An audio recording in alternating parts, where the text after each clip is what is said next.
Okay, so welcome everyone to this new event by the Cañada-Blanch Centre here at the LSE with the Department of Geography and Environment.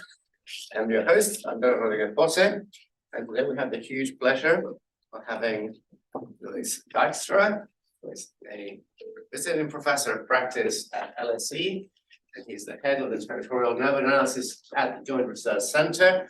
Who's going to be talking about what can we learn from an emerging global definition of urbanization. Just to give you a few highlights of his biography. Before he moved recently to the Joint Research Centre, which is the research division of the European Commission, he was editor of the Cohesion Report. So many of you have been familiar with the work he has been doing over the years, which mainly goes and analyzes economic, social, and environmental issues in the EU regions and cities. He has worked closely with a lot of international organizations, the OECD. I think probably the OECD has worked closely with you more than the other way around. The UN, the World Bank, the European Environmental Agency, and he's a prolific researcher. So you can be in international organizations and still do research.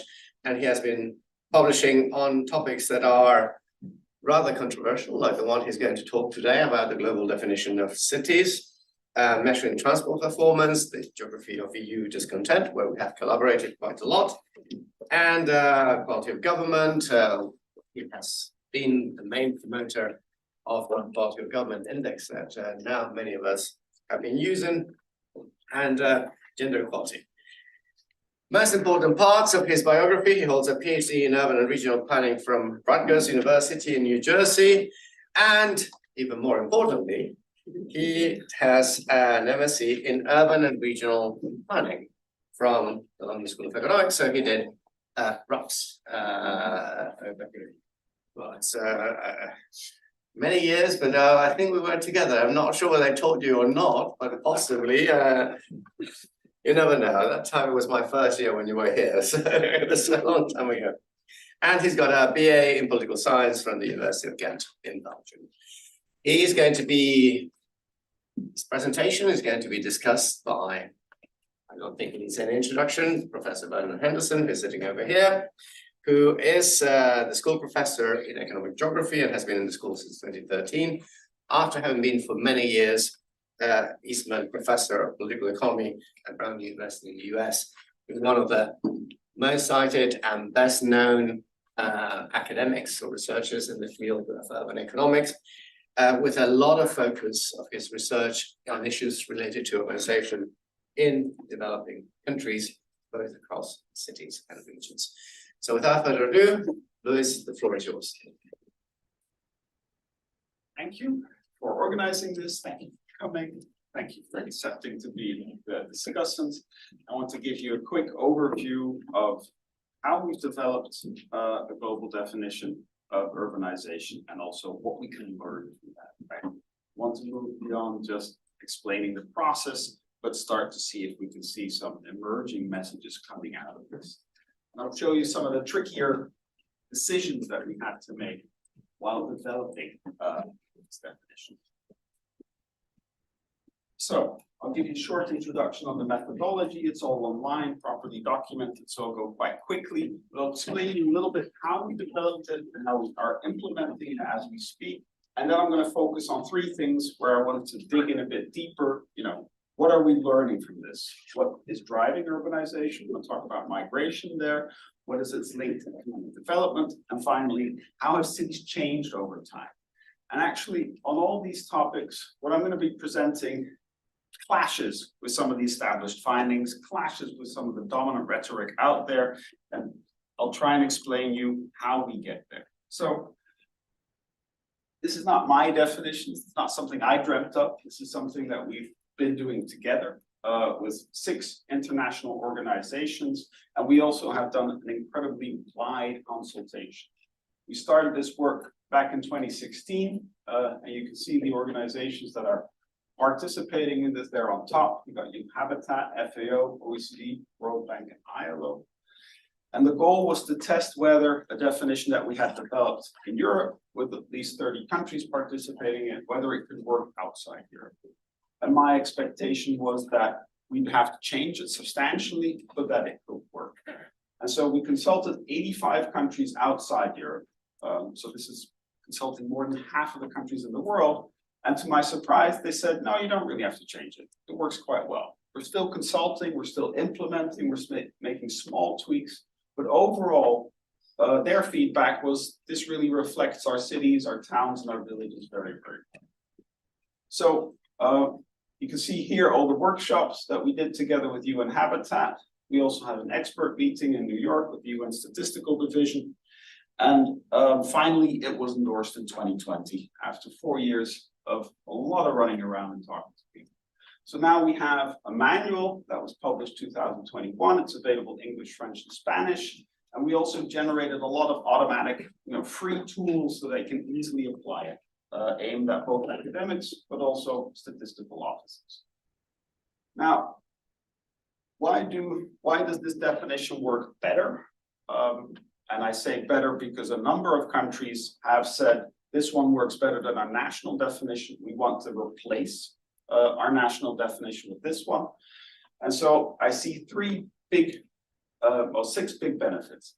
And the first one is really that we started with a new statistical tool. It's called a population grid. Back when we started in 2011, this was very novel. And for me, the benefit of this is a harmonized spatial resolution. You get little squares of 1 kilometer that have the same shape and size everywhere in the globe. Whereas if you work with municipalities, they differ within countries, they differ across countries, and even if you use the same threshold, you will get different results in different places because the boundaries change. I've tried to visualize that here by showing 2 small settlements in the Netherlands here. You see clearly 2 spatial clusters of population. And here, this one you can see, it has a higher density, and this one disappears because it's part of this larger municipality. So if you don't work with the grid, you really can't see urbanization very well. The other benefit is that we have a very simple, if you want to say one-dimensional or thin definition of urbanization. Urbanization is the concentration of people in space. That's it. Very simple. Other people think of it as a more sophisticated or more multi-dimensional. They don't want just people living closely together. They also want them to be affluent, or they want to have them to have a particular lifestyle, or the economy should have a different structure. None of that. We're just measuring, do people live close together? Some people use buildings as a proxy for the population clusters. Now, the problem with that is that doesn't work very well, because in some countries, the same number of people live in very small buildings, and in other countries, think of the US, they live in massive buildings. So if you use buildings as a proxy for population, the results are not very easy to compare. And because we start with these very same grid cells, we can use the same size and density thresholds across the globe. We'll see, also in the discussion, there's quite a bit of debate about whether this is useful or a good idea. But the feedback we get from the countries is that for them, this is incredibly useful. The other thing we're trying to do is step away from a dichotomy, either you're entirely urban or entirely rural. That never really reflected the situation very well. So we try and come up with a continuum of settlements. So we look at cities like Lagos, towns, and villages in a harmonized manner. So we really have a sequence of all settlements. Not all areas are considered settlements, but these we try and capture. Another thing that we try and avoid is, because this was done to help the monitoring of the Sustainable Development Goal indicators, what share of the rural population has access to water, what share of the city population has access to electricity, et cetera, et cetera. If you mix those type of services into your definition, then you can no longer monitor them, right? You don't want to, all cities by definition have access to electricity. You can't monitor access to electricity in cities, because it's 100%, always. And the same is actually true for income. If you want to measure rural poverty, your definition of rural should not have an income dimension. Otherwise you get this conflict, right? And the last thing, it's actually pretty cheap. I mean, I call it cost effective, it's a nice word, but it's not very expensive to implement. You can find free tools. If you have a recent census, you can do a decent job of estimating a population grid, and the results are quite robust. So briefly on the definition, we define cities by urban centers, and urban centers are very simple. 1,500 residents per square kilometer of the cells. You glue all the cells together, and you check if you have 50,000 inhabitants. That's it. It fits on the back of a napkin. I can explain it to policymakers, politicians, and they get it. It's also brutally simplistic, but the fact is that we have tested this with countries, asked, are these your cities? And the resounding answer we get is yes. There might be some discussion about how far that city extends, but this, the places we identify are clearly to them cities. Then we have urban clusters, same principle, cells above 300 inhabitants per square kilometer, contiguous cells at least 5,000. These define a mixture of places. We have some towns in there, we also some semi-dense areas. The remaining cells tend to have a lower density, they're in the urban cells. We apply it in 2 steps. First, we apply it to the grid, which is my favorite level. And then we apply it to the statistical unit level, small spatial units. It can be municipalities or enumeration areas. Why do we do that? It's not because this is better than that, but because here we have much more data. We might know more about the people who live there. We might know more about how much money gets spent there. We might know how many poor people live there. And so to be able to get this data, you have to translate that into this.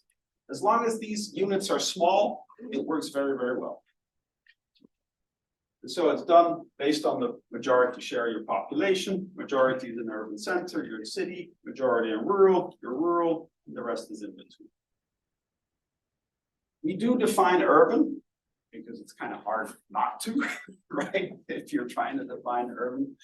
But I'm not a big fan of it because otherwise you get urban and rural. That's a dichotomy we're trying to get away. But in principle, if you combine cities, towns, and semi-dense, you have urban. But I rarely use that because I think it's more interesting to see what's in between the extremes. And working with FAO, they said, okay, we don't have that much population in the rural areas, but depending on the country, we might have 80 or 90% of all land. So they felt like from that point of view, we need a bit more differentiation. So with them, we tried to create sub-classifications who have villages, dispersed and very dispersed areas. And we tried to split the towns from the suburban and peri-urban areas. We're still discussing the definition of some of the towns, and we've got a new proposal there coming out soon. But this is the current situation with the thresholds I mentioned, and we have 2 types of towns, dense towns and semi-dense towns. And the rural clusters are the villages, and these are not part of settlements efficient. Now, first we did a pairwise comparison. We took all the national definitions that are, dichotomies, urban or rural, and we compared them to what we found in 2015. This is based on the latest GHSO release that came out last year. And we find in some places, Europe, the Americas, little black bar is what they say is their urban share, and it looks very similar to the cities and towns and semi-dense. And you have some other places like Africa, it's much closer just to cities. And then here, it's a bit mixed. Sometimes it includes some of the towns, sometimes it doesn't. Same graph, but broken down, level 2. Again, you can see that even here in Europe, some of the villages are even included in urban by the national definitions. Here, quite close to cities, towns, and suburbs. And here you see sometimes towns are clearly considered urban, whereas in Africa, it's mostly the cities. Now, it really shows that national definitions compared to the degree of urbanization are incredibly different, right? And here we tried to classify countries according to what their national definition looks like. So if you look at the US, for example, it typically includes everything villages and up. Whereas the red countries, India, but also large countries in Africa, it's typically cities only. And the rest is a bit of a mixture in between. So even within continents, You can have countries with very narrow definitions of urban and sometimes very expansive definitions of urban. Now, this is new, and I'm quite excited about it. Rather than doing a pairwise comparison, we did an intersection. So we did a crosstab. So for each spatial unit, we asked, is it classified as rural or urban by the national definition? And how is it classified by the degree of urbanization? And we did this for 80% of the global population. So we're really covering almost all the countries in the world. And what do you see? You see that for cities, typically, all of it is urban, or almost all of it is urban. A little bit of difference. When you look at towns and semi-dense, you see that really differs. Here, almost all of it is urban. Here, it's much more likely to be rural. But you also see some of the towns keep popping up in urban. So clearly, towns does capture something that's also present in most national definitions. And so globally, you see, we agree on cities being urban, rural is rural.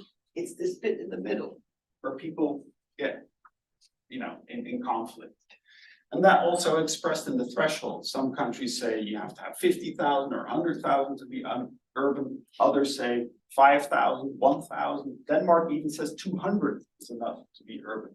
So no wonder we can't agree in this bit in the middle. It's because the definitions are so different. So for me, using the data published by the UN Urban Rural, the World Urbanization Prospect, you can do it, but it's not very comparable. And it's not even because the statistical definitions are different. It's because most countries don't even have a statistical definition. They just look at their country and say, these are my 5 cities, basta, and they're done. It's a very efficient and fast way of defining your cities, but it's not something that you can replicate. 10 years later, do you have a new city? How would I know? If you want to apply it to a different country, how would you do that? You just simply can't. So designations cannot be replicated, cannot be compared. They're not statistical definitions. But even for the statistical definition, we get different spatial units, different indicators, different thresholds, and also the concepts are different. Are we looking at the city center? Are we looking at an agglomeration? Are we looking at a metropolitan area? Also, that has a big impact. And the UN currently, in its recommendations for housing and population censuses, recommends including these other indicators about economic structure and access to services that we explicitly avoid, deliberately avoid, because otherwise it's so hard to isolate the impact on economic development for access to services. The other thing that we really wanted, if your definition of urban is a concentration of people in space, if you become more urban, right, you need a higher concentration of people in space. Now, by only looking at that, we make sure that whenever a country becomes more urban, we get a bigger concentration. But if you have a very concentrated population, but a lot of them working agriculture, you can have a change in the economic structure without a change in the underlying spatial distribution of your population, meaning that all of a sudden you become more urban. But nobody lives any closer to anybody else, right? So that for me is another reason why we've opted for a very narrow definition or simple definition of urban.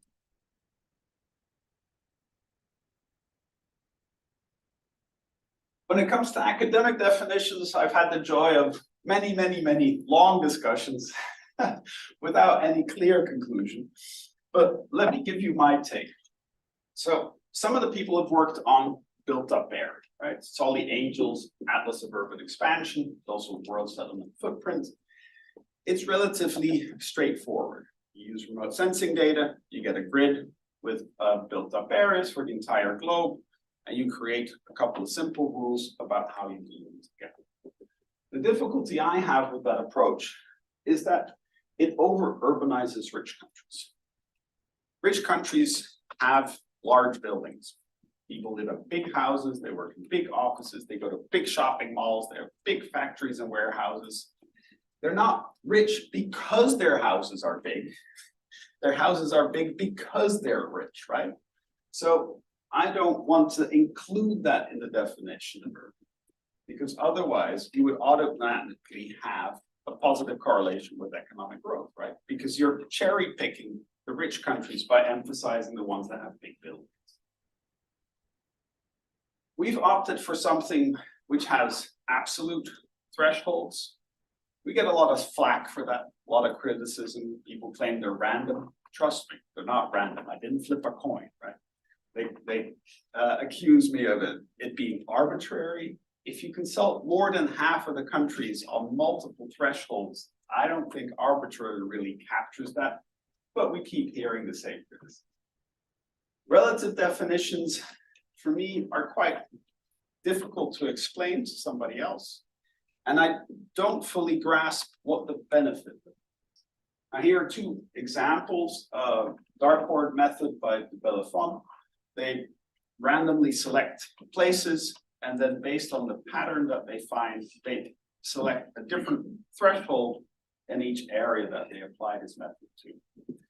Which is a long way of saying, if you apply the method to New York City, you'll get one result. If you apply it to New York State, you'll get a different result for New York City. If you apply it to the US, again, you'll get a different result for New York City, which is odd. For me, a city is something quite clearly defined, and it should be stable regardless of what your reference area is. And this explicitly and deliberately doesn't want to do that. There was a recent paper in Nature Cities, again, advocating not picking thresholds, having machines generating thresholds, and picking relative thresholds.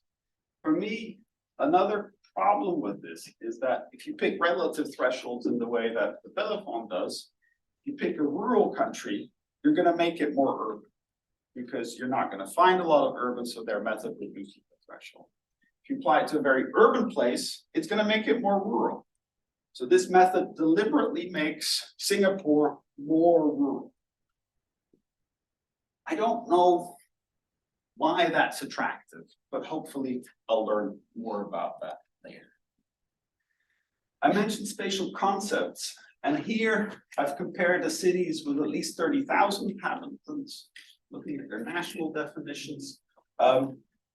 In red and the blue, the degree of urbanization. Now, I've highlighted two parts of the world, North America, Australia, and New Zealand, where we find a big discrepancy between what is reported by the UN and what we come up with.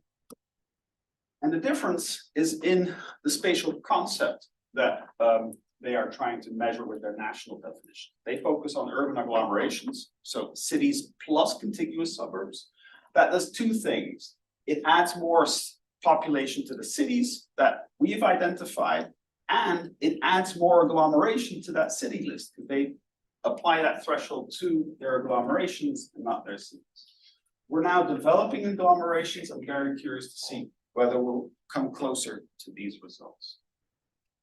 But the general message is that usually, plus or minus some percentage points, we actually agree on how many people live in cities over 300,000. So what do we have in the degree of urbanization? We have a dense urban segment of the city itself. We have a metropolitan area, city plus commuting zone. We also call it functional urban area.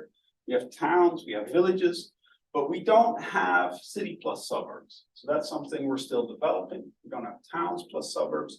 And sometimes you have a conglomerate of cities. So two towns close to each other, two cities close to each other. You would kind of want to group them. So we're also doing this in a two-step process. We're looking at suburbs and assigning them to a city or a town. And then the second step, if two towns or a city and a town are close together, we're combining them in conglomerations. We're also finding other bits. Not all the suburbs are easy to allocate, and this is what they call in the US ex-urban. So it's a distant, non-contiguous suburban residential area. Now, for the implementation, we did a lot of consultation prior to the endorsements of the UN Statistical Commission. Right now, we're funding individual country workshops with UN Habitat, 24 countries. We're doing in-person regional workshops with the Statistical Division. We're doing online seminars with UNFPA. They're going to help 15 countries with their census and integrating the degree of urbanization. There's a whole much more support coming. By the end of this, my hope is that we would have 50 to 100 countries that know how to implement the degree of urbanization. We're already above 50, and with this additional work, I think we can get even higher. In addition to helping countries implement it, we're also trying to get people to produce more data. UNICEF has a survey called MIX that they're going to break down by degree of urbanization. World Bank has a LSMS survey, which will break down by degree of urbanization. It'll make it easier for countries to produce that data. Now, so far, the first part of my story about the definition and its implementation. Let me tell you a little bit about the three topics that I wanted to focus on learning. So, what drives urbanization? A lot of you will have heard from rural to urban migration, right? That's the classic story. But back in 1965, Davis in a seminal paper said, yes, but there's more to population change at the city level than natural change and net migration. There's a missing component, which is the reclassification. So rather, here you see Cairo, show in blue the boundary of 1980, and in green, all the places that were added to it by 2020. And so you can see all these places, when they got added to the city, there were already people there. And those people didn't change where they lived, but they used to live in the countryside or in a town or a suburb, and all of a sudden now they're part of the city. Now, if you look at the data published by the UN, you get a point for Cairo, tells you where it is, very useful. Sometimes it's in the ocean, but well, you usually find where the city is. And it gives you two numbers, population in 1980, population in 2020. Zero boundaries, no information about whether the definition has been reapplied, no information about what the boundaries, if the boundaries have changed, and if so, by how much. So it's very difficult from these two numbers to actually break it down into those three different components. What happens if you ignore reclassification? So basically, let's take Shanghai, right? We have estimated boundaries 1980 and 2020. Typically, what you do, you subtract the population in the most recent year, you take the most recent year population and you subtract the previous population. But that means that you're only considering in your initial population, the population here, right? And so that population is allowed to change through natural change, for instance. But all the population that was living here at the time is ignored because it's not part of that boundary. So what happens, we underestimate natural change and we overestimate net migration. And so that really means we get a big overestimation of the impact of net migration on urbanization. In addition to, well, reclassification as annexation is when parts get added to an existing city. You can also have new cities. You know, typically you have a town, it's 40,000 inhabitants, it grows to 50,000, it becomes a city. And so the number of cities between 1980 and 2020 almost doubled, from 7,500 to 11,500. But typically they're very small, right? Just one question for clarification. Is this according to your definition? Yes. Or? Yes. That's the only one I have boundaries for. Okay. I did manage to get boundaries for one point in time for urban rural, but not for individual cities. And here you need boundaries over time to do this, right? And so by 2020, one of the 6 city residents lived in a place that only became a city after 1980. So this is why reclassification is difficult, is because you don't necessarily get multiple boundaries. You also only get a population for each boundary, not for different boundaries. And you need populations for the changes in the boundary. You need to know how many people were living in that part that was added, right? And so you don't have spatial boundaries, you don't even have one, let alone 2. You don't know what the definition is. And because if you use statistical boundaries, they change over time.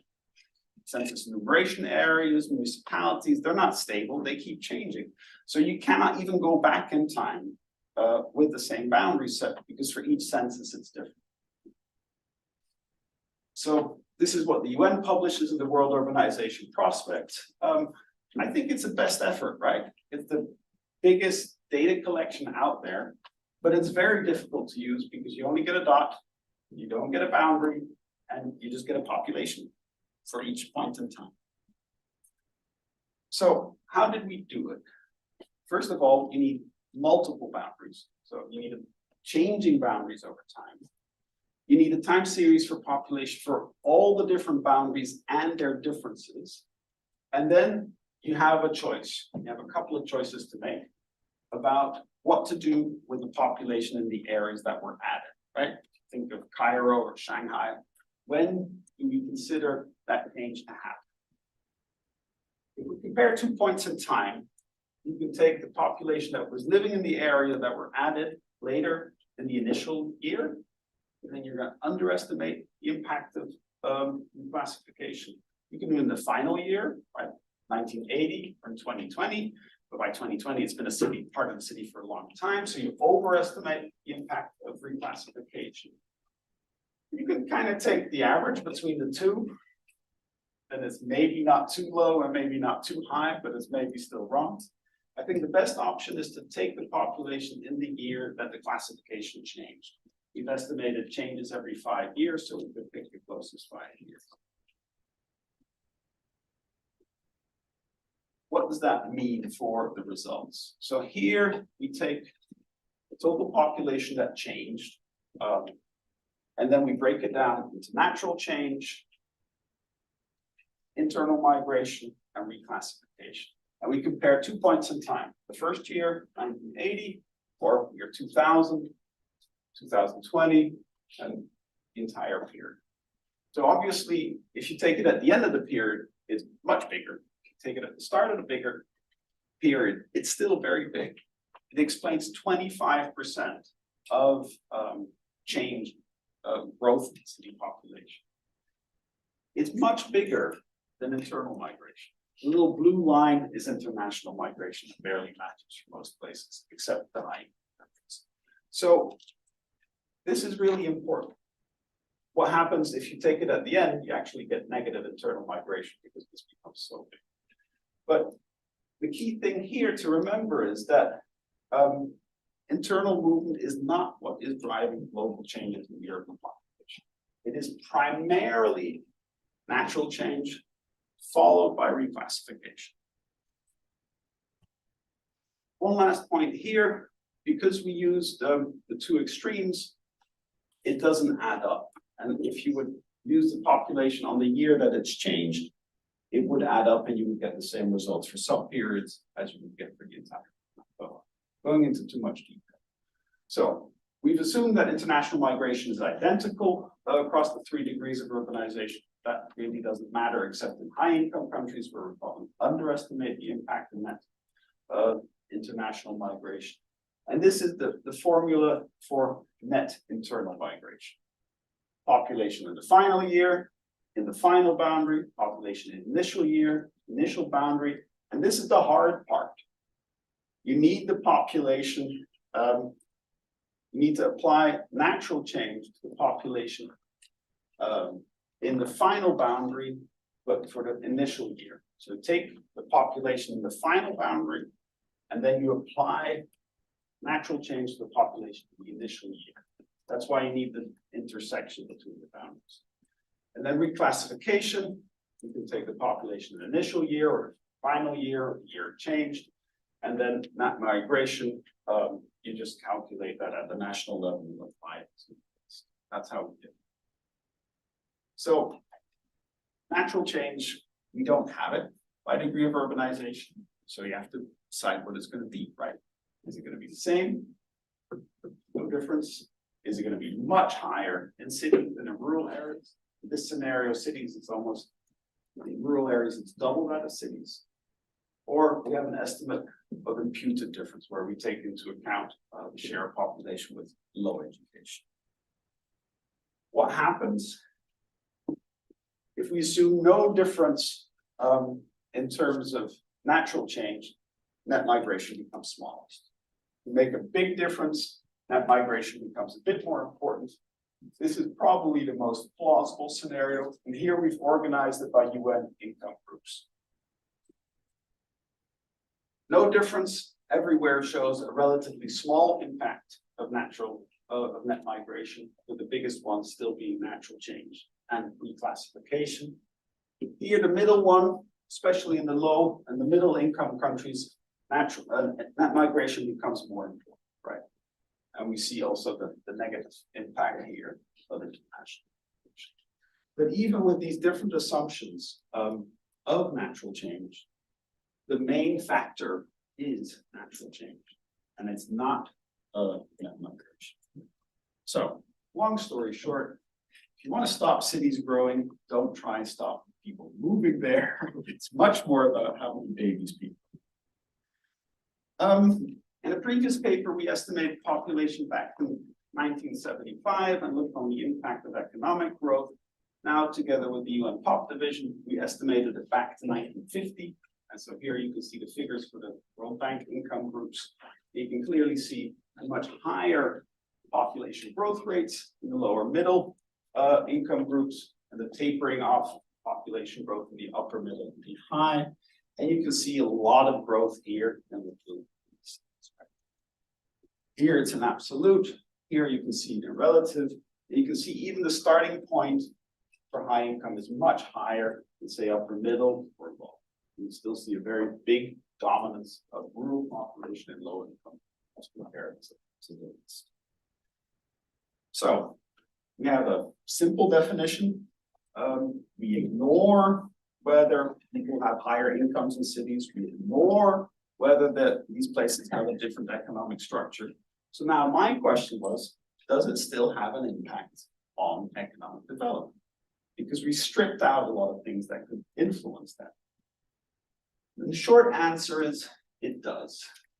Here we've just done a pairwise comparison, 5-year intervals, share of urban population on your left, share of city population on your right, compared to GDP, real GDP per head for those 5-year intervals, starting 1950 up to 2050. So we have thousands of observations, roughly 2,000 in each. And so you can really see a correlation. It's significant, explains about 13%. You take the linear regression. This is logarithmic curve, that's why it's a curve axis. And so here, the message is positive. Then I looked at changes. Do you grow faster if you become urban faster? And here in the past, I had not found a significant correlation, but I could only go back to 1975. Now I can go back to 1950 and look at the growth rate over the entire period, 1950, 2015. But then you have far fewer observations, and I still found nothing significant. It's just a cloud. Change in urban doesn't really seem to be correlated with the growth rate of the economy. Change in city, again, doesn't really seem to be correlated with the change in economic growth. This is a first estimate. We're still improving the backcasting back to 1950. I'm also wondering whether agglomerations will help. Maybe it's more important that people get in big agglomerations, not all cities. So we'll keep looking at this. We might divide the period up in sub-periods to see whether we find something. But the correlation, if you use the national definition, is positive. Whereas here, we don't find significant impact. Last thing I want to talk about, keeping in mind that I don't walk long for too long, is how have cities changed? And here again, we enter into fraught waters, big discussions, because lots of people came to the conclusion that cities must be de-densifying. Places become richer, there's more infrastructure, densities must. We had a bit of a challenge. So we had 11,000 cities in 2020. And every 5 years, we had 10,000, 9,000, 8,000, 6,000 cities when you went back in time. But those were points in time. And you need to connect the dots, right? How do you connect all those cities across time? Usually it's easy. There was a city then, there's a city now, it's a one-to-one relationship. But cities don't always stay simple.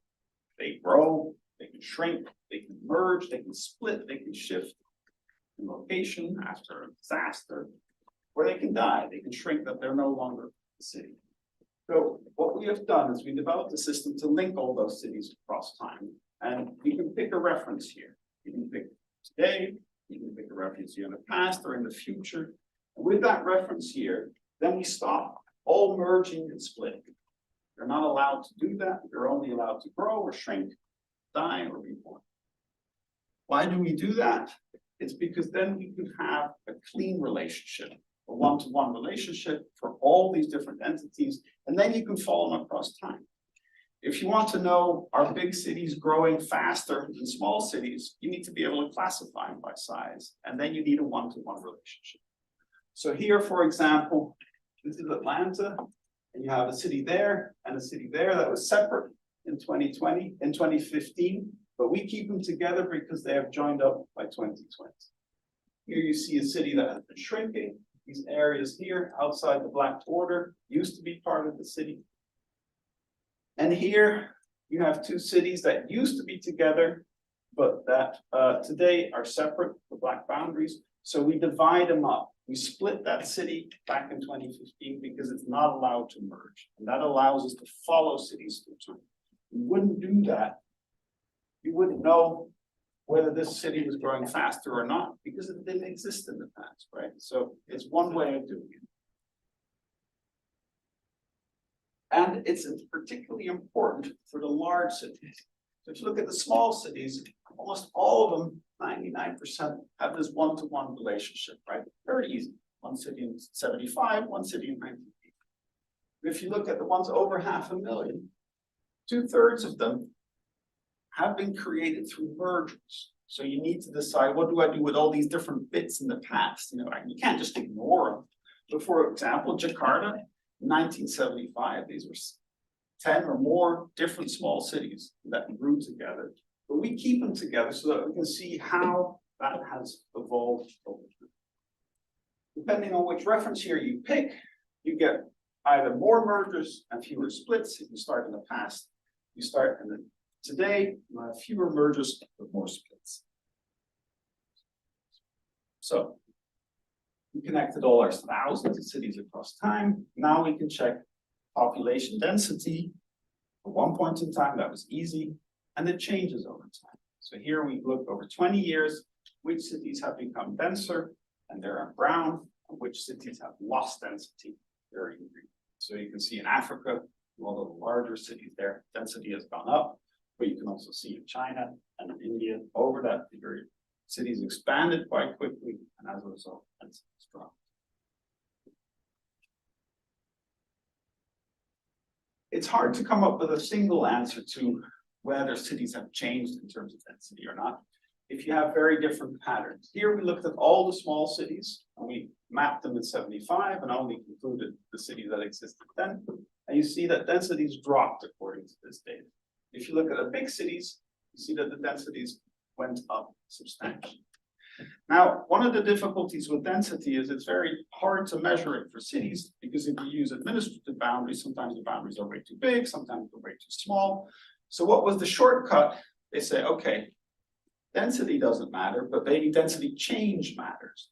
But if you look at the levels are so different, right? Average densities between 9 and 14,000 inhabitants per square kilometer in low income. In high income, it's just between 3 and 6. So radically different. I'm not sure the thing I'm most worried about, or the thing that's most significant, the changes in density. The levels are so radically different.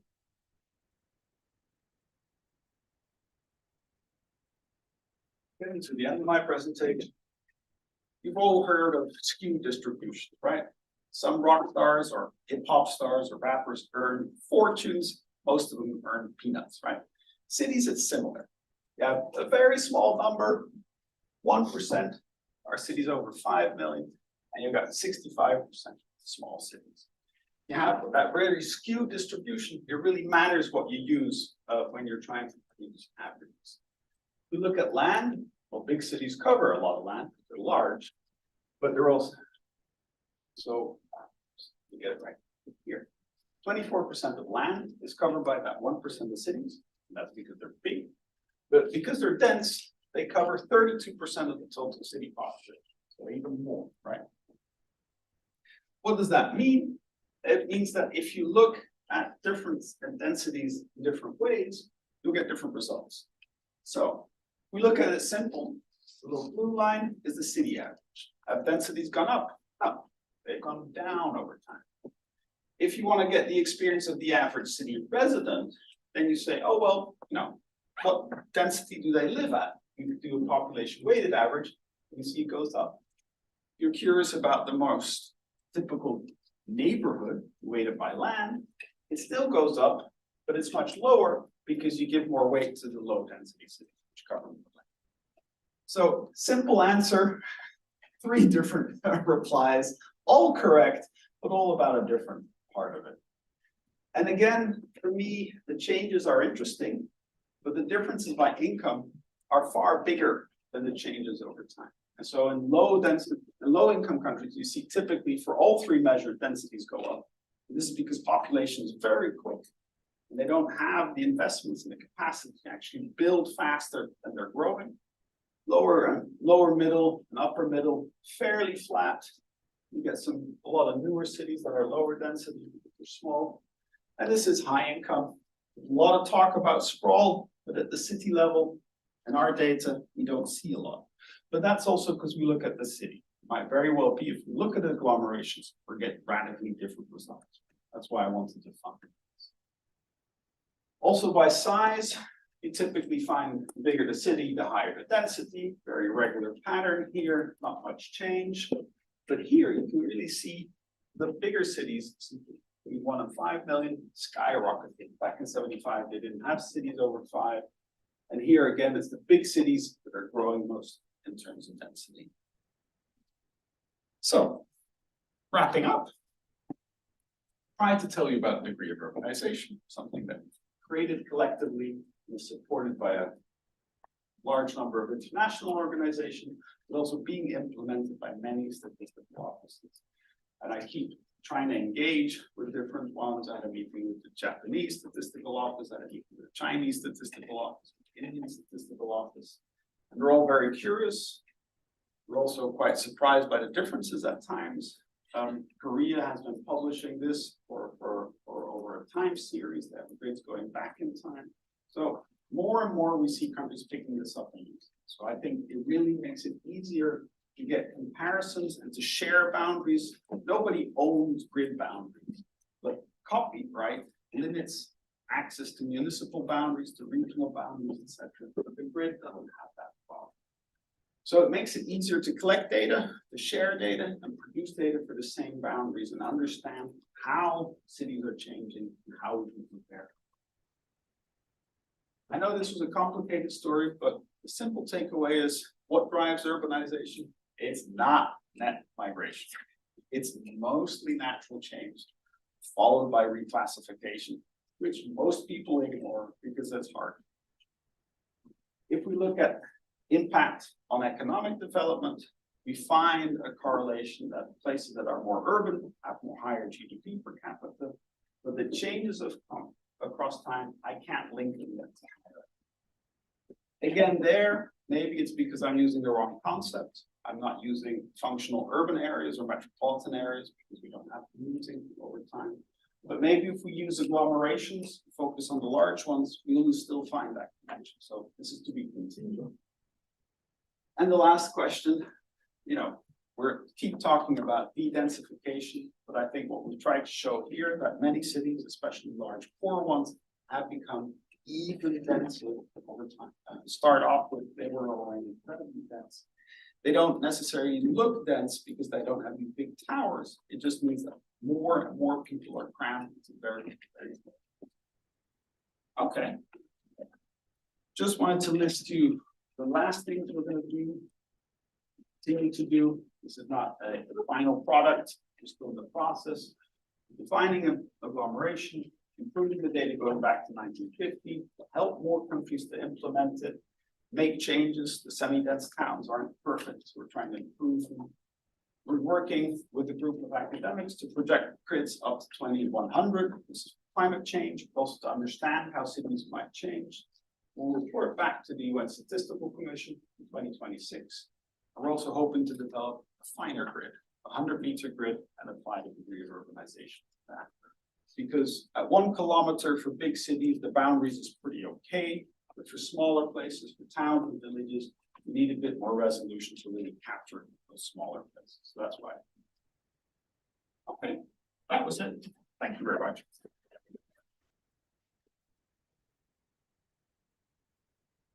Thank you very much, Louis. So now I think I'll pass the floor to Vernon for comments on the presentation.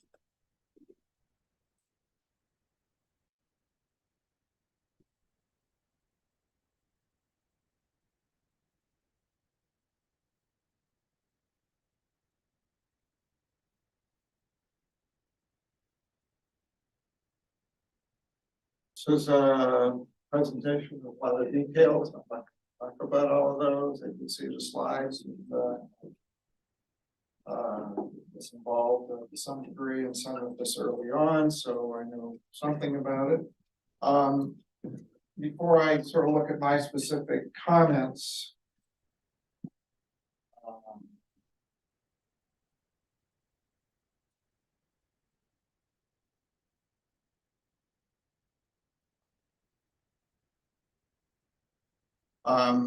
I'll say about a couple things that Louis said I want to emphasize. He, did talk about the continuum of different types of places. The demand in the world is to talk about urban and rural, and I'm going to talk somewhat about that, but recognizing that they've done this nice job of trying to think about a continuum of different types of settlements. The other thing is the density issue at the end, with these very high densities in developing countries and in cities and low income countries. That's really important. People living in the developed world have no clue what it's like to live with those kind of densities because they're just not in those cities. And the densities are, people are consuming tiny amounts of space. There's a lot of issues to do, health issues, public health issues, a lot of issues of traffic congestion and so on. These are just very different places to exist in than what you experience in the developed world. So I've got a few little bones I'm going to pick with Louis, and that's going to be most of what I'm going to talk about. So Louis talked about the traditional definitions, and countries were originally struggling. What is urban? What are urban areas? And we want to define it according to how we feel about it nationally. So they want places to have an urban character as opposed to a rural character, and that's very subjective, and you can see how that would differ by country. So usually it was some kind of minimum population around some type of business district. You wanted the population to be non-agricultural largely. Often, and this is problematic as Louis pointed out, they wanted associated with some type of public facilities like transport nodes. That was the UK definition for a long time, post offices and so on, which of course is something that are placed there and really have not to do with what the inherent nature is. In recent decades, more of a focus of employing some type of density criteria, minimum density criteria, either for people or for buildings. Both are used. India here has the statutory but also census towns, so the census can kind of make up of the town greater than 5,000 people, not so different than this. Greater than 400, that should say people per square kilometer, and non-agricultural. So that became an issue. Now, if you go into Africa and the kinds of ways one might define cities in Africa as an academic, you will see that there's a large component of farm employment and out commuting, up to 40%. So if you employed India's criteria in Africa, you'd lose a lot of what would be middle-sized cities would just disappear because they're inhabited by farmers. Density thresholds tend to vary by country, you know, the EU using the 300, India 400, China at times has set some quite high thresholds, maybe partly to underrepresent how urban the country is. A big issue in all this is that these definitions change a lot. So countries revise their definitions continuously, which means that there's very little consistency over time. So I was looking yesterday at the most recent definitions for the UK and the US, and they're different than they were 10 years ago. And so you're thinking, well, keep changing definitions, how do we do comparisons? Just a comment, and this is partly a vocabulary issue. What do we mean by urbanization? I think of urbanization as a process of countries moving from rural to urban, and that involving structural transformation, moving out of farming into activities that are not land intensive, that tend to agglomerate, such as manufacturing and business services in particular. And so we think of this process as going on in developing countries. That's a little different than, you know, Lewis is talking about how you reclassify, and which is really important, and with most growth in cities coming from natural growth and reclassification and migration not being so big a part of that. That's studies in China from 20 years ago making that point quite forcefully. Of course, we have this urbanization, but then you end up with developed countries like the US where there is no agriculture, right? It's still, current definitions, about 20% rural, historically more than that. And the rural sector doesn't really have farm employment. I mean, that's tiny in the US. It's manufacturing intensive. So what makes it rural? Well, it's not urban in character, right? It's kind of spread out. There's no focal center, stuff like that. So I'm going to talk now about this, the relative thing. Should every country have the same threshold? Should you do this the same for every country? And I'm going to make a case for relative, which is and a way to do it, which is which I think Lewis knew I would talk about, and then say, well, his answer would be that's not very practical, and that may be the case. Okay, so we think of a country that we have a composition of economic activities and people scattered across space, and then we just increase the population by densifying everywhere by the same amount. So you grow population on the same place. So then when you grow the population, you're going to cross thresholds. You're going to cross density thresholds. You're going to cross size thresholds. And population that before was rural now becomes urban, although people aren't doing anything different. You've held their composition. Or if you have two countries that have the same economic composition, but different national population densities, they're going to have different degrees of urbanization because you're crowding more people out of land. So, and you know, population densities, national ones vary enormously, right? India at 435 nationally on average, UK 277, USA 35. Some countries go down to 9 or 10. So I mean, there's enormous differences in the intensity and sizes of country in terms of their population relative to land. And you might think that these countries would think what kind of thresholds to have as being different, right? Based still on the idea that, yeah, we want to think of urbanization related to the nature of the activity, the agglomeration of manufacturing and services, things like that. So this is a statistical criteria that Lewis referred to. These folks published this paper. They have a bunch of ongoing work based on French data using buildings. We've applied this to Africa using the GHS data on population and on built volume, and also on cover. So the way that these folks do it is they have pixels, just like Lewis does. They rank all the pixels by either population density or, in the French case, building density. And then they take all the case, either all the population or all the buildings in the country, and they just throw it at the map, what's called the dartboard approach, right? So it lands and splatters randomly across the country.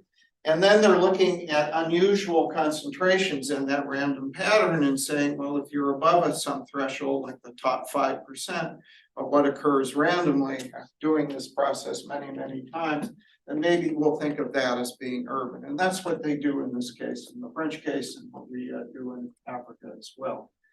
And then you've got then these pixels that have more than expected, if you like, or random density.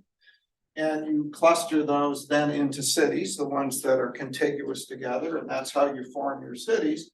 And then if you want, you can take all your urban pixels and look at the most dense of those and define an urban core, since people like having cores. So that's kind of in 30 seconds what they've spent years doing.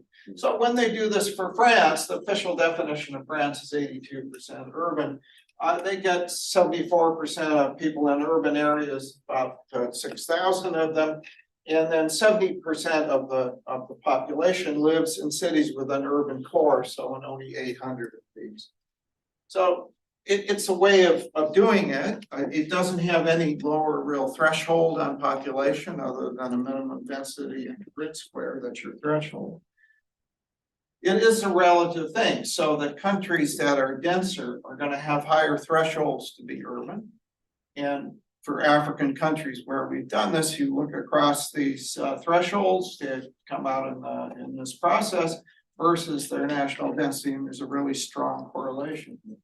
I'd love to know, for example, what we find for India. So India is 35% urban. You have it about 70 or something. I mean, really high. If you did this random process, what would you come up with? I don't know. I'd be really curious to know. So so I am going to say one thing about all this work that Lewis didn't talk about. You got these grid squares. They have a population. Where does that come from? I mean, the national statistics aren't giving you population in grid square. Typically, what they have is data at a district level, a county level, a state level, a provincial level of what the population is. And then they've got to take that data and smear it, across this province or district into these grid squares. And you could do it uniformly, but that doesn't make sense. So what they do is they use the built environment or a record of the built environment. So you have different types of images and with different resolutions. They're using relatively low resolution images, originally 30 meter by 30 meter resolution, and now I guess form 10 meter by 10 meter. It's not 40 centimeter by 40 centimeter, the really super clear satellite data.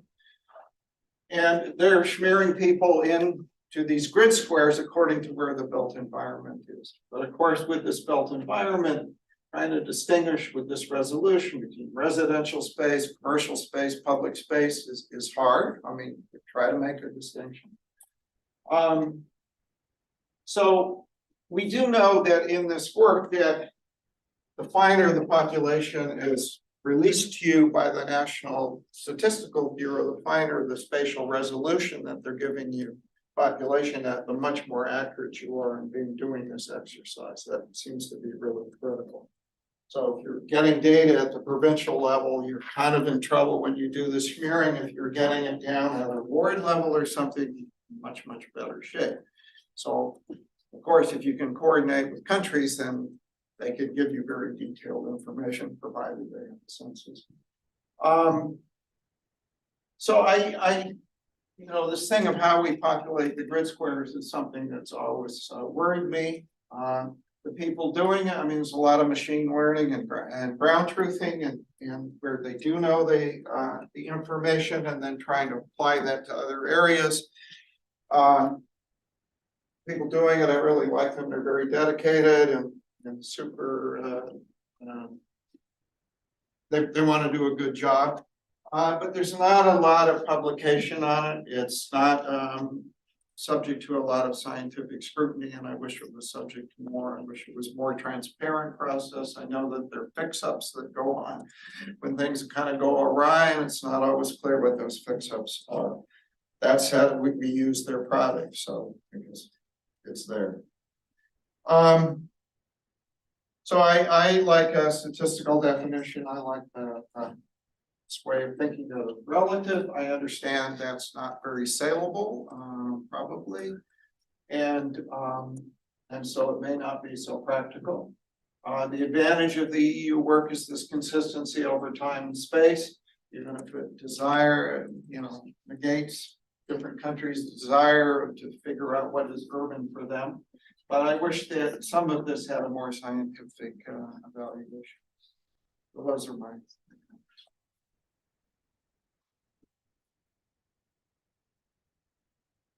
Take your seat over there. Okay.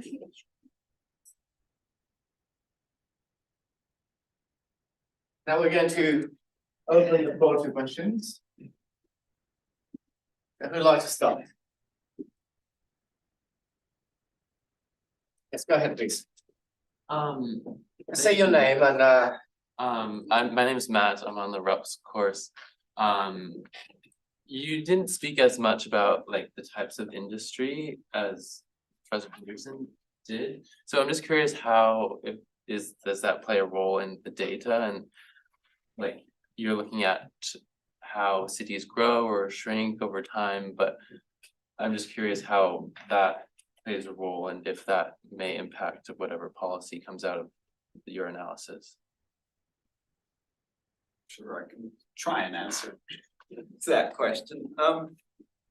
The thing I'm most interested in about industry is, when we talk manufacturing, is how its spatial distribution changes over time.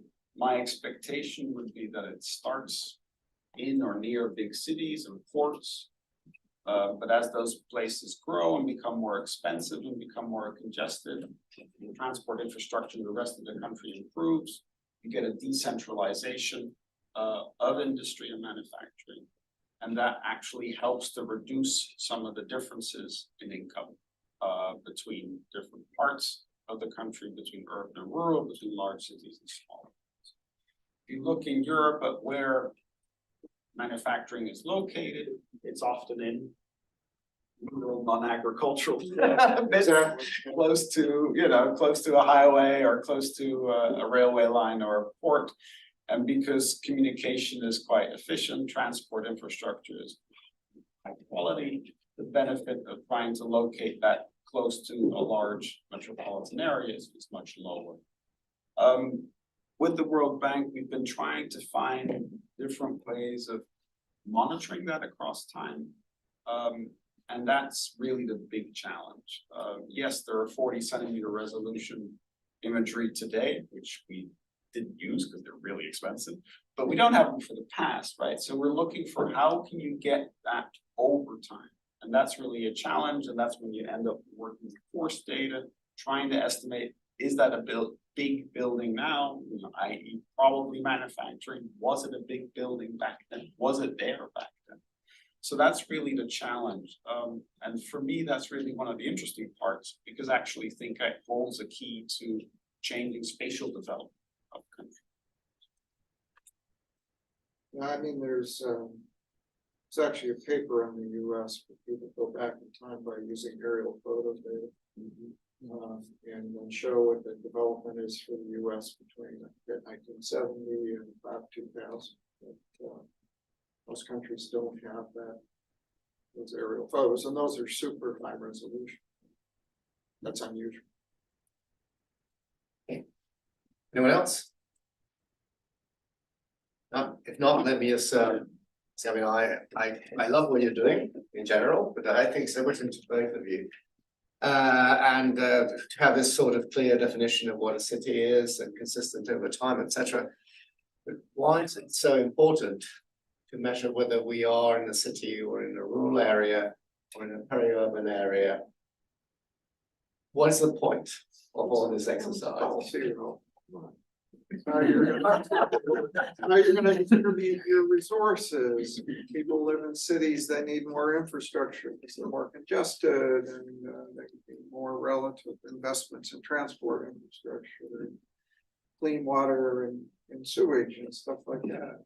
Don't need that in so much in rural areas, not so much per capita. It's policy realm. Yeah, for me, it kind of helps guide my expectations, right? If you're living in a big city and half of the population doesn't have access to clean water, you know, my first question is why not? You know, you're living in a big city. You have enough people here to justify the necessary investments to make sure you have things. And it'd be cost effective to do it there. If you're in the deep countryside and it's difficult to get clean water, that's less of a surprise, right? You know it's hard, you know it's gonna cost a lot of money, it's poor. So for me, it helps set what I would expect. And the other thing for me is that it structures so many things. Here, I didn't show a lot of indicators by degree of urbanization, but you know, you can throw any survey into the degree of urbanization, and you'll get significant differences, whether it's employment, education, happiness, poverty, country of birth, you know, simple in Europe, it's very simple. You take the share of population born abroad in rural areas, you double it, you get the share in towns, you double it again, you get it in cities, right? So it really is a very powerful way of analyzing the territory that shows patterns that otherwise would be completely invisible. So for me, it really is revealing. For example, poverty in Europe follows a very strange pattern. In rich countries, it's higher in cities, and in poor countries, it's higher in rural countries.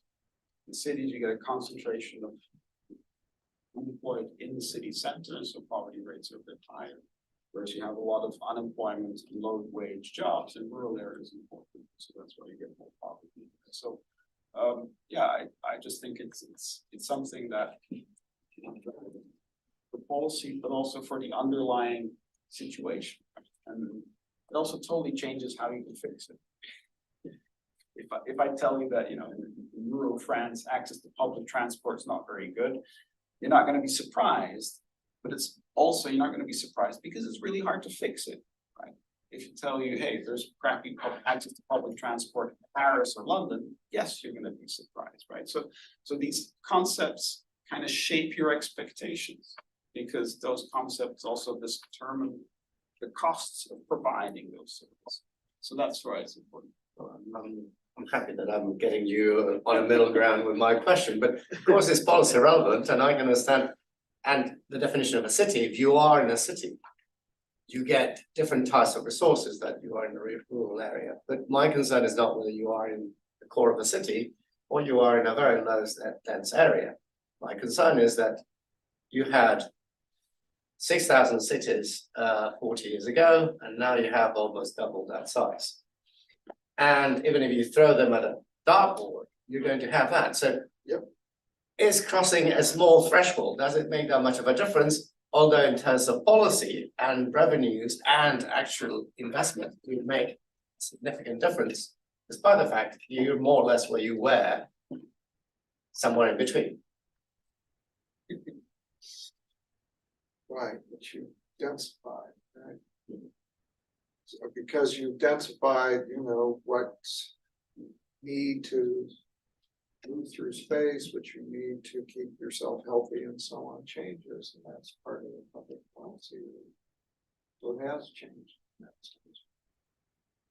think at the margin, I agree with you, Anders, that it doesn't make any difference. You know, if you're a town of 45,000 and all of a sudden you're a city of 51,000, nothing has really fundamentally changed.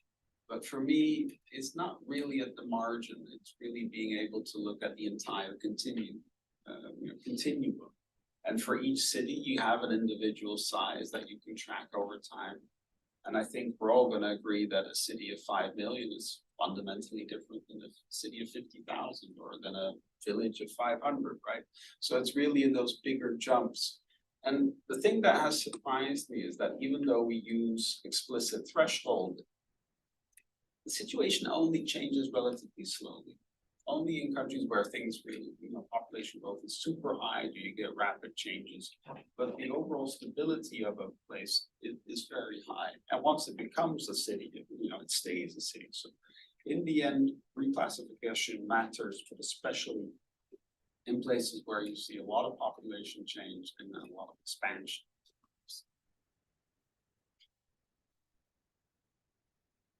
On one of the things that struck me, and struck me strongly, is that in your classification of types of settings by levels of development, there was not much difference. There had been convergence in the end between the low middle income, the high middle income, and the high income. The one that stood out by quite some margin, and also Vernon, I think, mentioned it very clearly, are the low income countries. Whereas there's a much lower level of urbanization there. Cities are far denser, and density is growing at a phenomenal rate.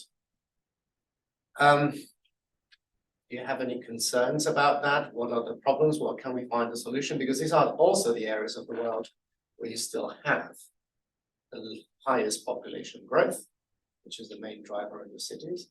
But also you have probably the biggest problems of survival and security in many rural areas that would push many of those inhabitants in cities. What sort of solutions can you propose, or what can be done in order to make sure that we have an orderly urbanization? I mean, the problem is they're low income countries. They're urbanizing, getting these dense populations. We think of institutions developing with economic growth. Their institutional situation is not great. They have pretty weak institutions, and think of a city of 20 million. You want a sewer system. Obviously, not a sewer system. You want a public transport, and it's a money issue, right? So people are coming into cities, especially in Africa, at very low income levels compared to one city. People urbanize in other parts of the world, and it's an enormous challenge. Conditions are really bad. I mean, in addition to seeing, fairly low share of population in cities, and they're being very dense, they're also typically quite small. So the share of population living in small cities of the city population is quite high. They don't have large cities.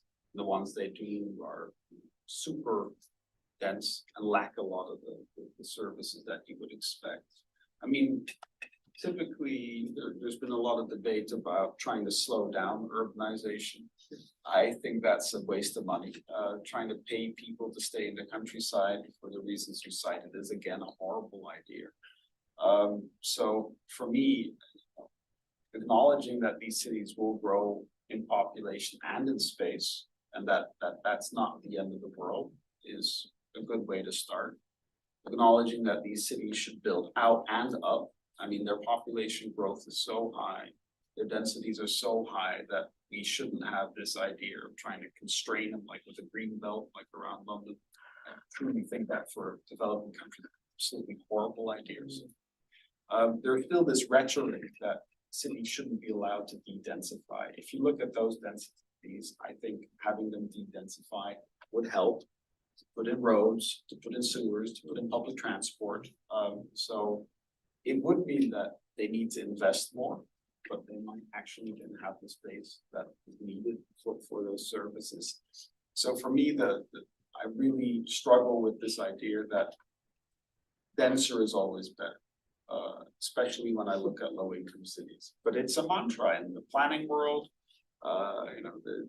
There's this belief that we shouldn't de-densify because it will be horrible for everybody. Actually, there, I tend to disagree. Yeah, I agree with you. Any other questions? Yes, Monica. Monica, I'm doing a local economic development course here at LSE. So I just had a question on, in the absence of final geographical data, mean, what are your thoughts on using nightlights data for estimation of urbanization? Would that be nice way to go about it? I think we just have, we did that historically because it was data that was available, but there's so much blooming and the lights that spreading out of the lights are, and we have data on the built environment that where we can track the process of where building is occurring. So I mean, night lights is a simple thing to use and has that advantage, but we have much better data now for delineating areas and thinking about.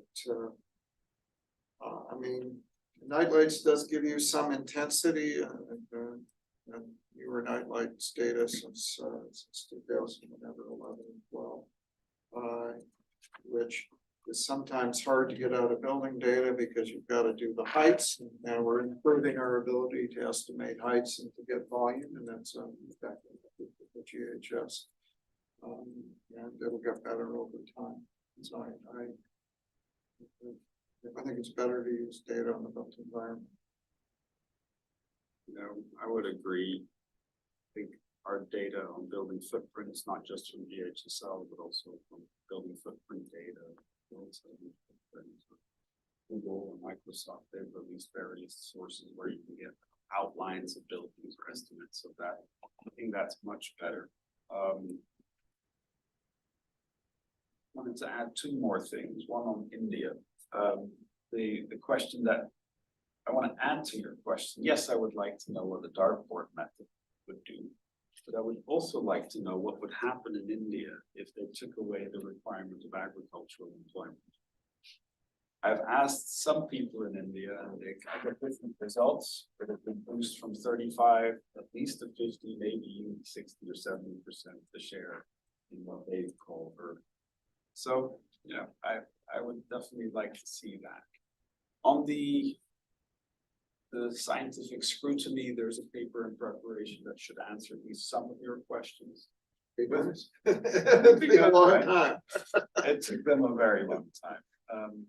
And then with regard to population disaggregation, I think I agree with everything you said. It really depends very much on the spatial resolution of your input data. And sometimes that's coarse and you're going to get worse results. So for me, the GHS pop is the second best. The best is the country themselves producing data by squares. And there's a growing number of countries that are actually producing data for those squares. Europe does it, but also Japan, Korea, US could do it, Canada could do it, Mexico has done it, Colombia is doing it. So whenever you have a geocoded census, so basically you get a dot on a map for every single person that replied, right? And if you want data by squares, you just add the dots in the squares. So it can be done. But here's my question for you.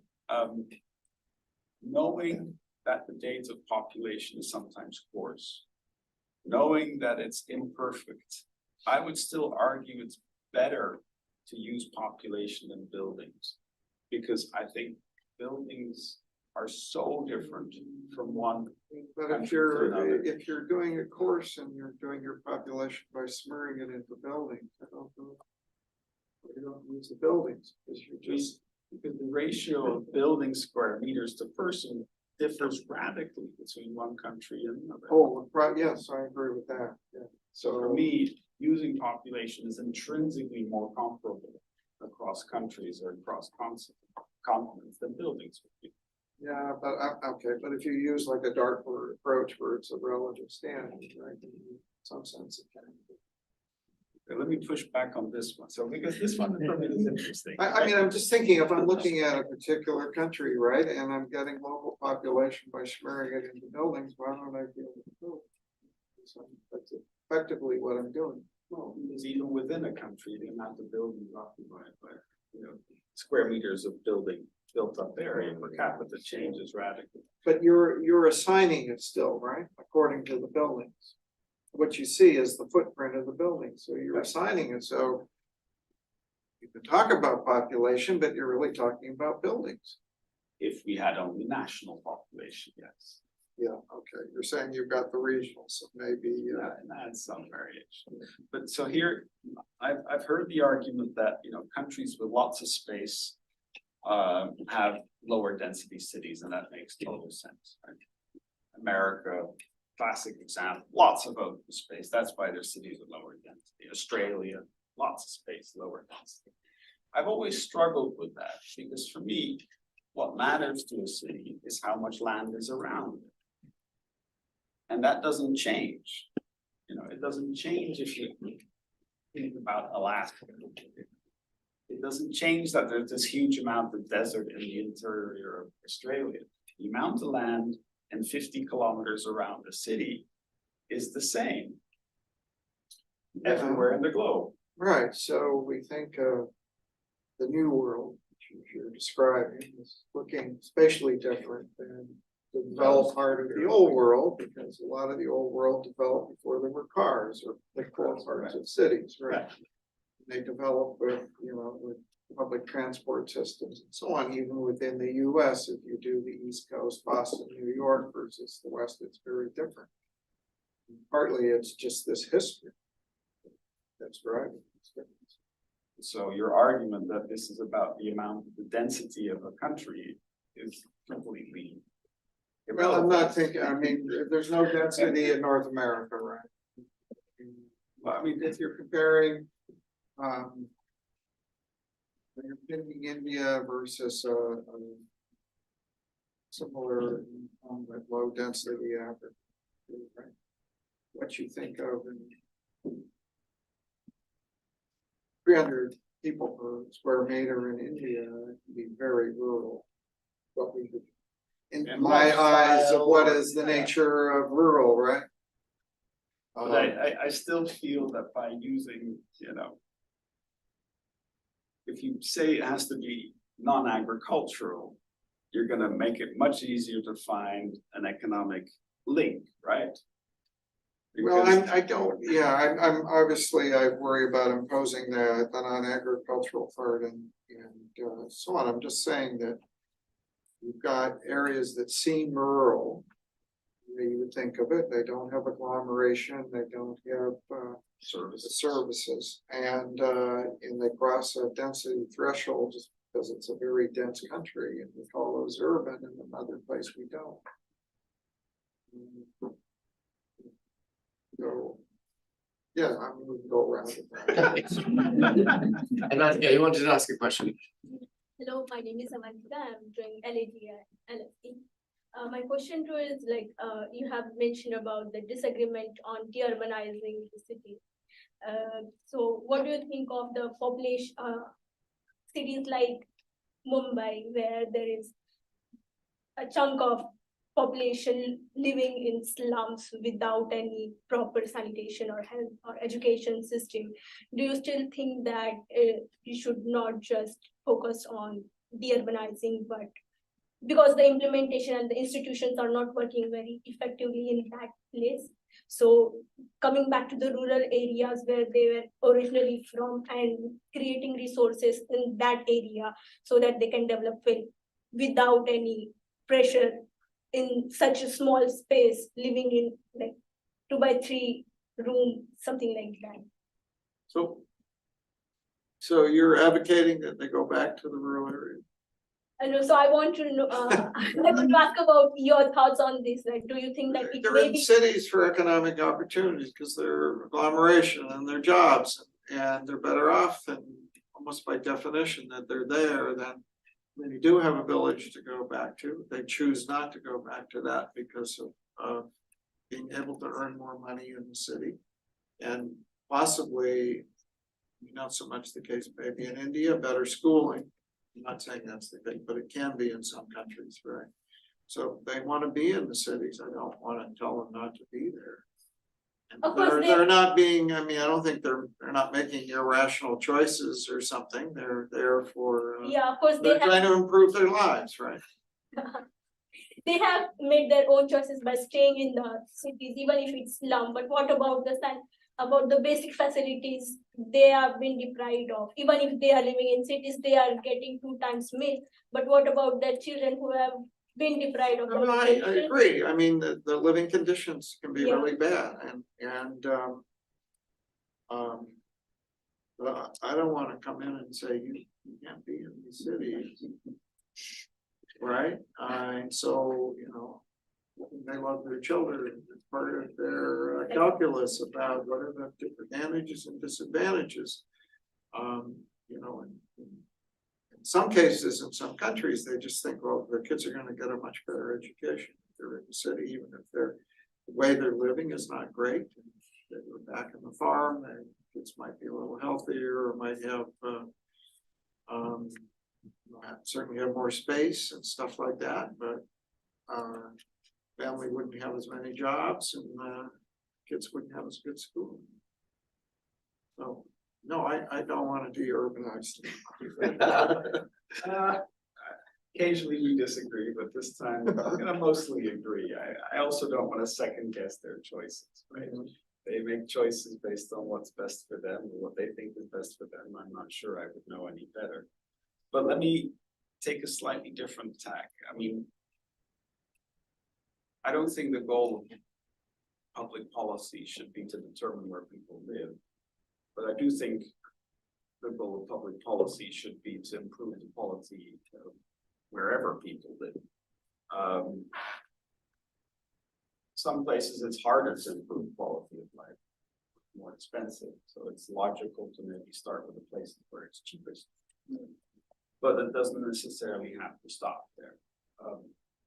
If you look at life satisfaction in rich European countries, it's highest in the countryside. They live in a large house, they can drive everywhere, they've got services close by, which are probably subsidized by people living in the city. But you know, countryside doesn't have to mean poverty or deprivation. It can also become an extremely pleasant place to live. The bit where it's unclear to me whether this is a logical outcome of development or it's a luxury that only rich countries can afford, but the jury is still out.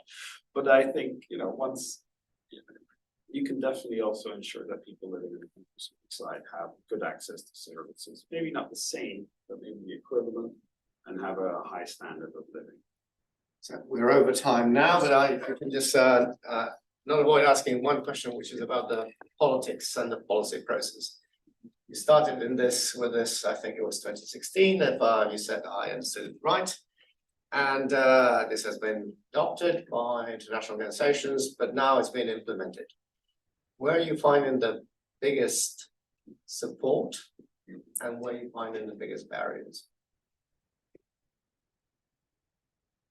Find the biggest support in countries who are not satisfied with their current definition. If they're looking at and they say, yeah, this doesn't work, and they're interested in alternatives, then very often they go and look like, well, this is a pretty decent alternative. So France, Tunisia, they are turning this into Turkey, they will turn this into their national definition. So that is, Korea doesn't even have a definition, so we're like, oh, this is useful, we can use that. Some countries where I get a lot of resistance are twofold. Countries where money is tied to urban and rural status, and India would be a good example of that. You get a lot of subsidies if you're rural, so the incentive to stay rural is very clear. And also in places where, for them, urbanization is very much about the lifestyle, the urban way of life, the presence of services, and trying to tell them, listen, we don't want to look at that ahead of time. We want to first find out where are the people concentrated and only then check which services they have or lack. And that is a struggle. That's a struggle because it requires a reframing of the debate. But for me, it's a critical one because then it can help saying, okay, which places should we prioritize? Well, we start with which cities or which towns lack these and these services, right? So for me, it's a useful reframing of the question. And then the last thing I'll say, the most curious thing that I noticed was in the debate, I get a lot of criticism for having a different definition. Got criticism from Canada. And then you find out actually that they don't have a national definition, but it changes from province to province. Also in the UK, they change definitions all the time, but it's actually a different one in Scotland, Northern Ireland, England and Wales. I mean, guys, you know, sure, you can define it in a different way every census and every different region of your country. In Egypt, it's different in every governorate. But then it becomes very difficult to talk about the same thing. Okay, so thank you very much to both of you for a very interesting.